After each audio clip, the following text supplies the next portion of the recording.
Do you feel that in a time when we are more connected than ever, we are drifting away from real human connections, especially to ourselves?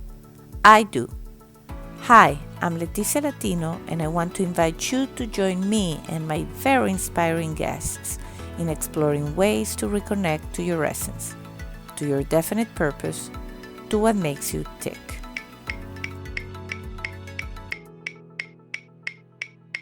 Are you ready?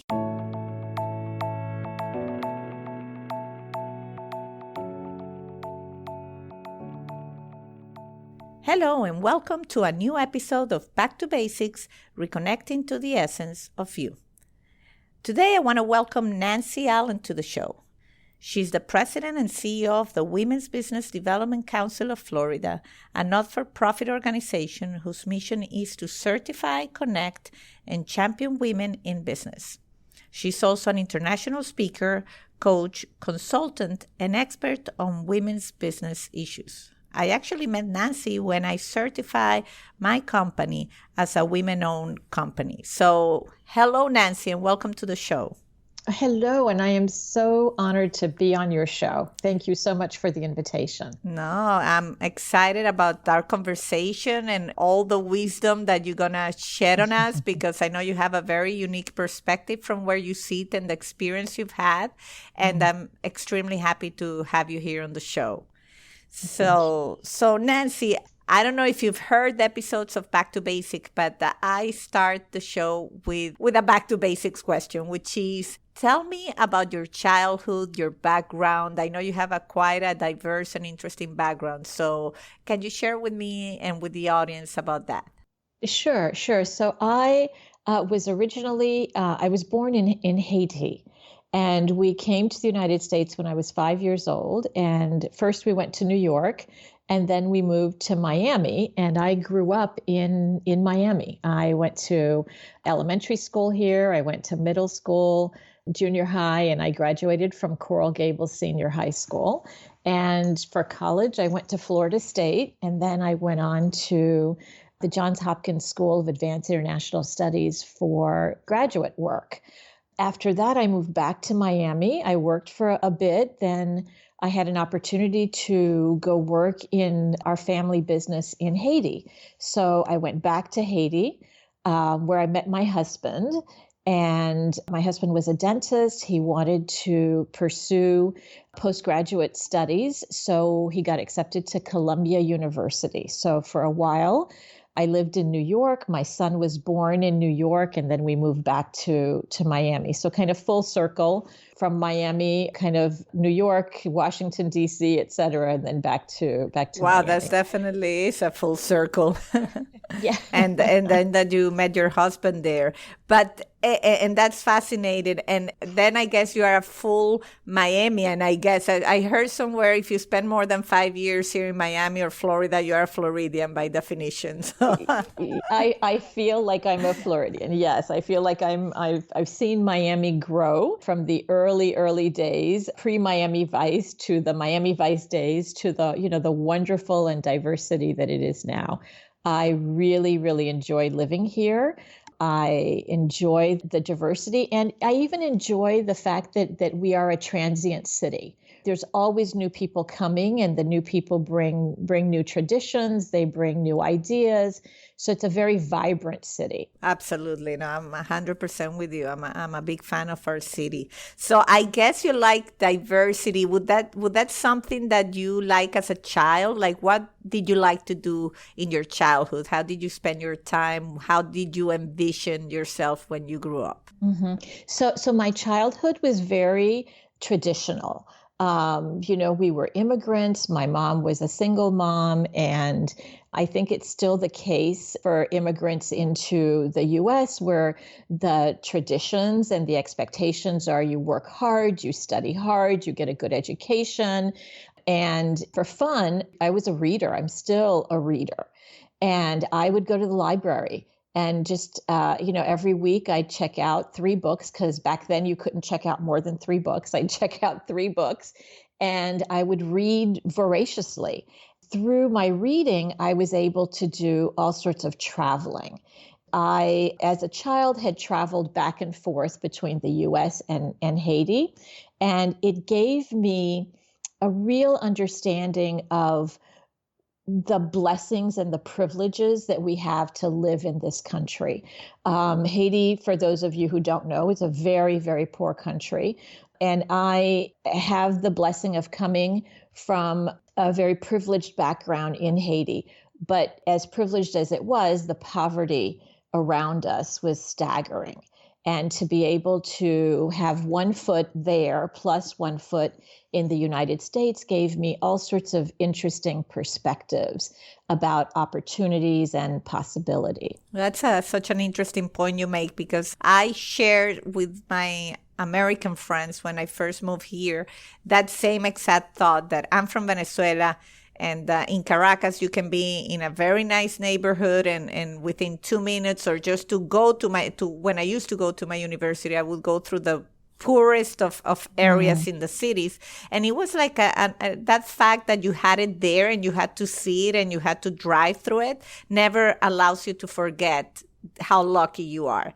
And I feel sometimes in this country, because we are really blessed, that, you do see poverty, but it's not in the extent of really how some of our countries have it. And sometimes I forget sometimes that, my God, there's so many people that don't have how to eat today or what to eat today. So that's definitely fascinating. So I'm sure I skipped through your bio, but you've won numerous recognition. And I know you were named one of the South Florida's 100 most accomplished Caribbean Americans. So I imagine your joy when you received that, being that your heritage is there from Haiti.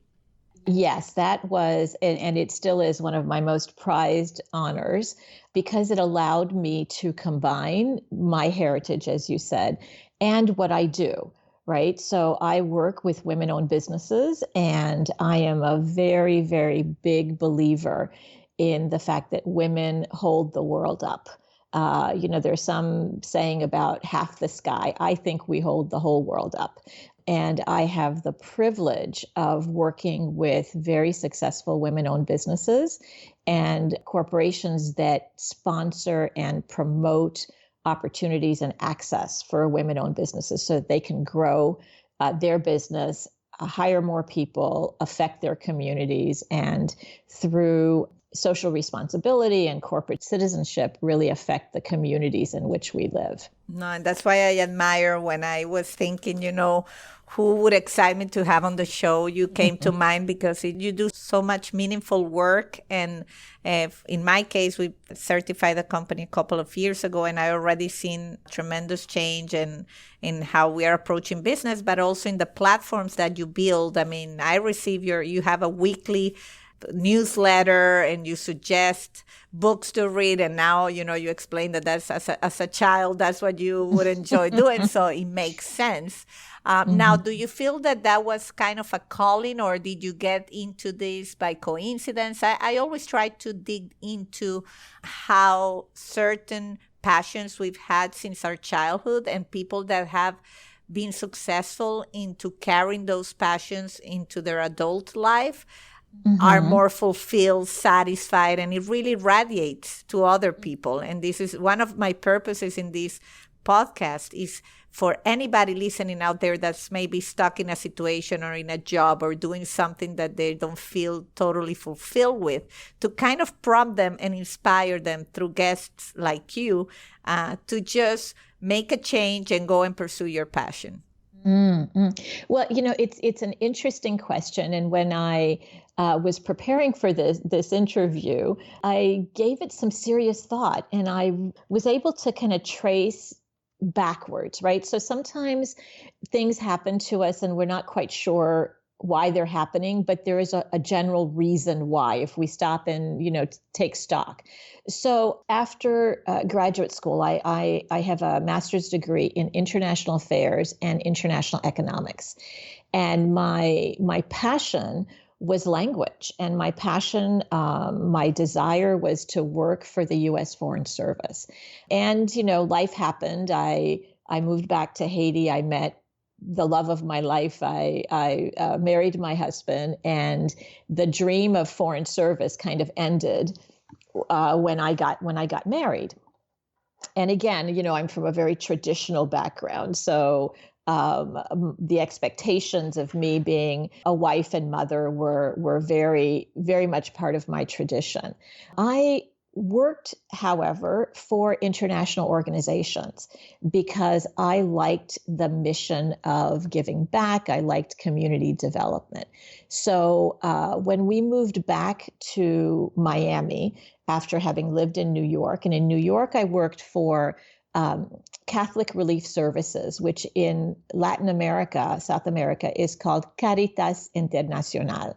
And through Catholic Relief Services, I got to travel to many beautiful areas of South America because we had programs. And my area of specialization was business development, and we called them income generation programs. And you probably will not be surprised that in most third world countries, who is setting up the small businesses but the women, right? So I was already working with women back in the late 1980s. When we moved to Miami, I worked for another nonprofit organization. And after Hurricane Andrew, because of my language skills, I was asked to do some training. I had been doing community development work in helping small businesses revitalize after the destruction of Hurricane Andrew in 1992. So I was asked if I would help within the Haitian community in Homestead and the Hispanic community to do this small business development training. I hadn't done any training in before that point, but I thought, okay, let me see if I can learn the programs and do the training. And I loved it. I really, really enjoyed the hands-on, the coaching aspect of the training, as well as taking someone's idea and helping them really turn that into a reality. And then from there, I was asked to become a consultant to the organization. From being a consultant, I was tapped to be the president in 1999. So I have been with the Women's Business Development Council of Florida since 1999. So it's a very, very long time. And in that time, I've had really the privilege of working with very successful women-owned businesses who are making tremendous difference because of their creativity, because of their innovation and ingenuity. They're making tremendous impact in the lives of their employees, their clients, and the community. Wow, that's fascinating. And again, I know I said it, but I've had my business here in the U.S. for, I think it's 16 years now, 17 years, and I never really tapped into the women-owned platforms and anything like that. And I don't know, you get so busy working that you stop looking around. And I think that's one of the things, my takeaways is sometimes you have to stop what you're doing and just regroup. And I think that's one of the things I did a couple of years ago when I learned all about the women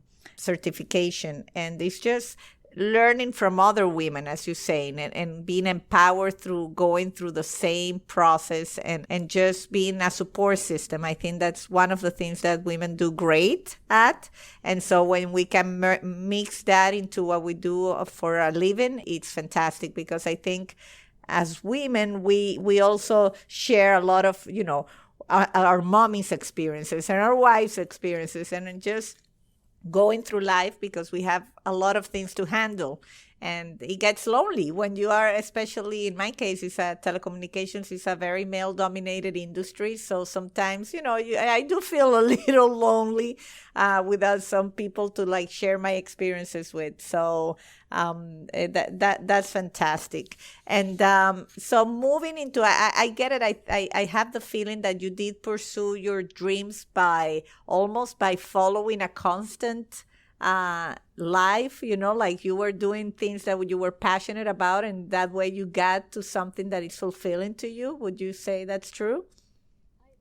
I would. And actually, my personal motto, Leticia, is connections, creativity, and courage in all things. And I'm in the perfect position and have been for many years now to actually live my core values and my personal motto. So I get to connect with women. They happen to be women business owners, but connecting with women is very, very important to me. Creativity, I get to create new programs and opportunities for our members. And then courage is really important because sometimes we want to move forward, but fear is holding us back. So part of what we do at the council is coaching and consulting. And I work a lot around this fear of either starting the business because you feel that you don't have something to give, or actually transitioning the business, right? Because sometimes as business owners, we get to a certain level and then the opportunity presents itself to scale up.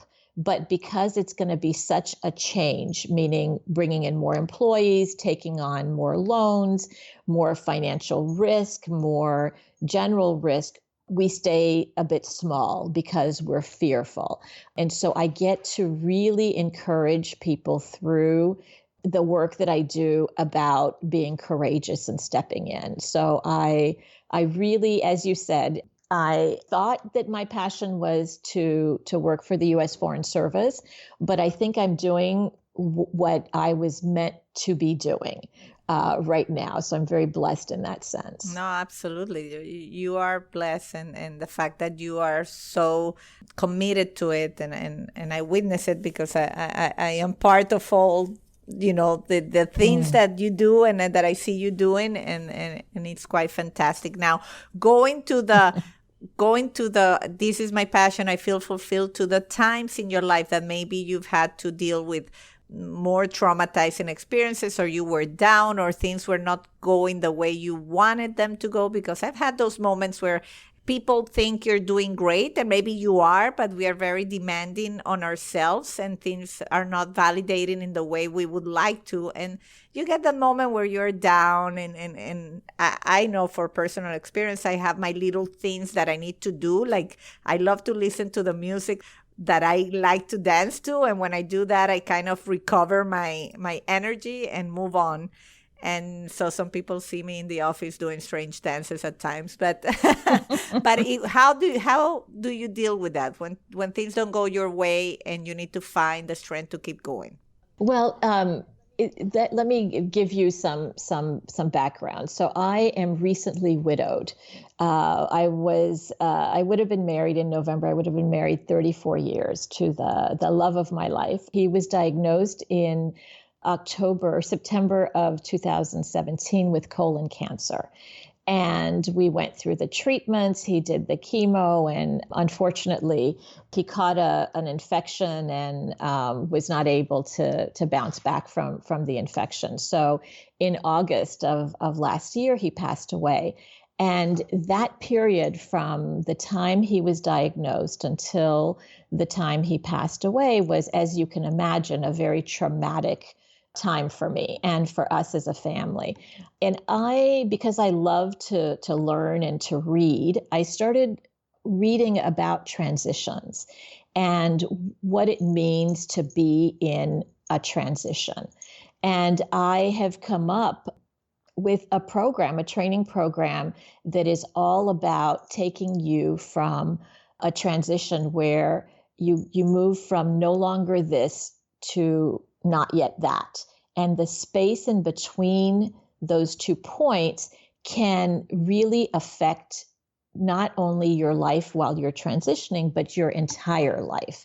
And one of the interesting things I learned, Leticia, is that women go through about 50 different transitions in our lifetime. And when I first read that, I thought, how is that even possible? 50 transitions. But when you think about it, we go through 3 kinds of transitions usually. There's the seamless transition where we go from girl to woman.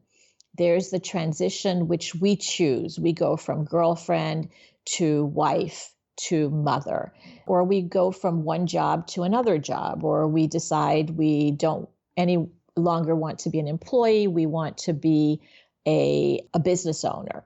And then there are the transitions that we don't choose, right? And those are the traumatic transitions. We lose a loved one. We don't get the job that we wanted. Our business is failing. And throughout these transitions, depending on how you take on the transition is going to affect whether or not you get to the other side of it. So what I decided to do while I was going through this very dark time was to focus my energy on what it was about my husband and what his wishes were. So it became focused on him, but at the same time, I knew that I needed to really take care of myself. So I hired a personal trainer and I worked out on a daily basis. I'm a very creative person, so throughout the process, I was creating new programs for the office, but I also love to make jewelry. So that was my creative outlet is making jewelry and offering it to friends, and just the whole creative process was really what helped me get through this transition. And that worked for me. It may work for someone else. The first step, though, is to actually acknowledge that you're in a transition. Once you can acknowledge the transition, you can take control of it. If you accept, okay, this is a transition that I want, or this is a transition that I don't want. And then what are you going to do about it? Wow, that's first of all, I'm sorry about your husband. I can imagine when we first met, we shared with me that he was fighting that battle. So it's very sad to hear, but very inspiring to hear you say how you're handling this transition. And to me, it's I'm learning all the things you're saying about transitions, and it makes a lot of sense into what we each do. And one of the interesting things is that when you mention transition and the things you're doing is, don't you feel that you've also recovered in the sadness of the situation? Now you maybe are making time for a personal trainer and making time for things that maybe you didn't do in the past as a wife, and having to do all the things you had to do. And then in all these situations, you find things that you love to do, but you kind of have forgotten about. Yes, and that's one of the blessings of a transition, right? Is that it allows you to really take stock, and to say, okay, I'm in this space, and what am I going to do? First, for a lot of people, it's survival, right? You need to have a group of people with you who support you. And I had a wonderful, wonderful support system. And then once you get through the real darkness, and maybe I shouldn't say get through, because there are still waves of sadness, right? The grieving process is, I think, long. It's also very individual how we handle it. And I think that if we're intentional about the lessons and the experience that we're going through and what is actually happening to us and for us. And that was one of the really interesting things that I learned early on in this process. I heard someone speak, and she said, you have to stop asking why and ask how. How am I going to get through this? Not why is this happening, because it's happening. And we can stay in the question of why from here to eternity and probably not get a reason, an answer that is going to satisfy us. But if you turn the why into how am I going to learn from this? How am I going to teach others? And how am I going to get through this? Then it really helps you feel in control of the transition. And that's the key, is you have to find a way to regain some control. And very often, as you said, regaining that control involves remembering who you are, right? At your essence. Who are you now that you are no longer what you were in the past, right? For me, I am no longer a wife. For somebody else going through a transition, it could be you're no longer employed, or you're no longer on the fast track to getting that promotion that you wanted. So once you accept that you're no longer what you were, how are you going to move forward? And that's a lot of inner work. And it's a process that's very rewarding to really take stock and go back and say, oh yeah, I used to like doing this. Let me see if I can regain the passion that I had for XYZ. Absolutely. You just made the episode with that, because it's exactly my goal with this podcast is to prompt people to think about those things and to regain control before anything tragic has to happen. Because the more people I talk to in this podcast, it's usually some great experience like that. And in your case, I think you were on your journey way before, because you like to read and you were already embarked, I think, in that process. But for most people, for what I hear, and also in personal experiences, you get so busy with your day to day that you just sometimes don't control anything. You control your daily activities, but you're not controlling where the bus goes, so to speak. My personal, I don't know if it's motto, I say I much rather be driving the bus than being sightseeing in the back of the bus. I want to know where I'm going and I want to know what I'm going to see, rather than allowing other people to decide that for me. And I think that's what you just say, is regaining control by remembering who you are, besides making a great title for your episode, which I think that's what I'm going to use. It's really something that one can have written somewhere in your office and read it every day and just stay the course. So I thank you for sharing that. As you know, I always ask about what makes people tick. I think we've beaten around the bush into what you like, but is there anything you haven't shared in particular that you say, this makes me tick, or is there anything else? I think also I'm a lifelong learner. So in addition to reading, which I read a lot, I also consume a lot of knowledge in different ways, right? And I'm always sad when I hear someone say they don't have time to read. And I always say, well, if you're interested in learning, you'll either find time to read or you'll find another way to learn. I am a big, big fan of TED Talks. And I'm also a big fan of audiobooks. So I think being a lifelong learner is really key to leadership. Sometimes we get stuck in a pattern, and if we just look up, right? I gave this example the other day. Sometimes when we're stuck, we feel like we're at the bottom of a well, and everywhere we look around us, you just see the walls. And sometimes it feels like the walls are closing in. But all you have to do is look up and see the glory of the sky, see the brightness of the sun.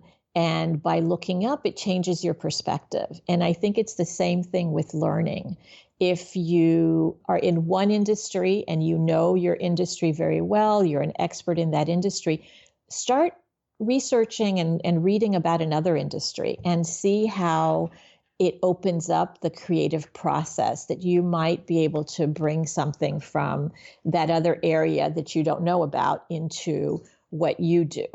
So I think lifelong learning is something that really makes me tick. Oh, that's a great way to end this interview, Nancy. I mean, you have been fantastic. You've shared, obviously, a very painful part of your life experience that you're going through. So I hope it gets easier each day. But I'm also happy you're one of those lucky ones that can say you spend your life with the love of your life, because a lot of people don't get that blessing and they never find that person. So the fact that you found him and you got to have a son with him and spend so many beautiful years together, I'm sure that has to give you strength to move forward. It does. It absolutely does. And, I think as a woman in business, I thank you for everything you do, for inspiring us to keep moving forward. And if anybody out there is listening, we're going to share, the links to Nancy's profile and to the Weaving of South Florida so that you can check it out and hopefully make a step in that direction if that's something that you've been wanting to do. So thank you, Nancy, and best of luck to you. Thank you very much. It's been an honor and a privilege speaking with you. Thank you. Bye-bye. And until the next time.